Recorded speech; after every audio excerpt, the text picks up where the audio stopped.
Court submission described club's chairman as sitting minister in Saudi Arabia government despite Premier League previously insisting it had received legally binding assurances that there was separation between PIF and the state.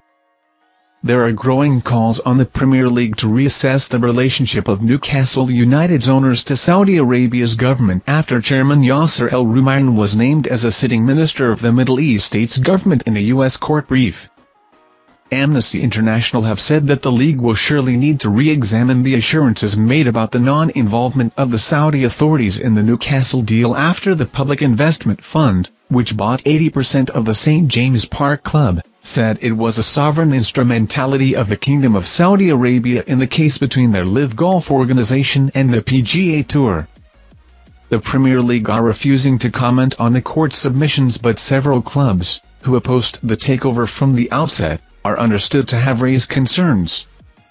When the Newcastle takeover was completed in October 2021, the league's chief executive Richard Masters said that they had received legally binding assurances that essentially the state will not be in charge of the club and that if there was evidence to the contrary, we can remove the consortium as owners of the club.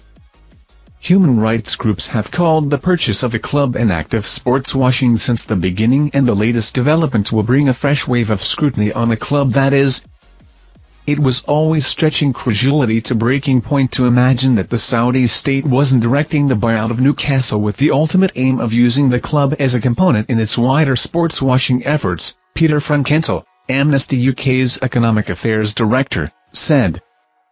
There's an unmistakable irony in the Sovereign Wealth Fund declaration emerging in a dispute about another arm of Saudi Arabia's growing sports empire. But the simple fact is that Saudi sports washing is affecting numerous sports, and governing bodies need to respond to it far more effectively.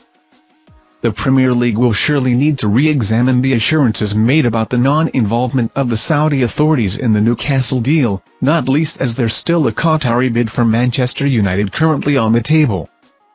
Both Masters and Newcastle director Amanda Staveley, of the PCP Capital Group, who own a minority stake alongside PIF, were speaking separately at the Financial Times Business of Football Summit in London today, and neither addressed the topic.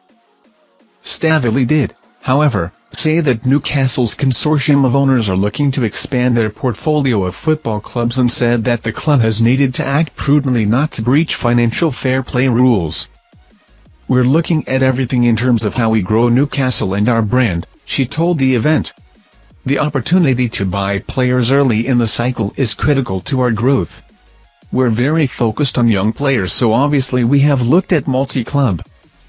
But whenever you look at multi-club, you have to make sure that you have the right fit. You also make sure that you choose your territory carefully and have the right chemistry. You're working with another fan base in another area, so it's critical that you set out what your goals will be. It's complicated.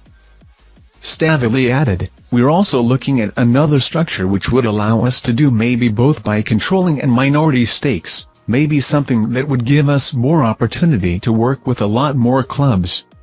But that's quite an early stage. I think that any buyer who is now looking to buy any club is going to be looking at the multi-club model. In terms of avoiding FFP issues, she added that their off-field earnings have proven a hurdle.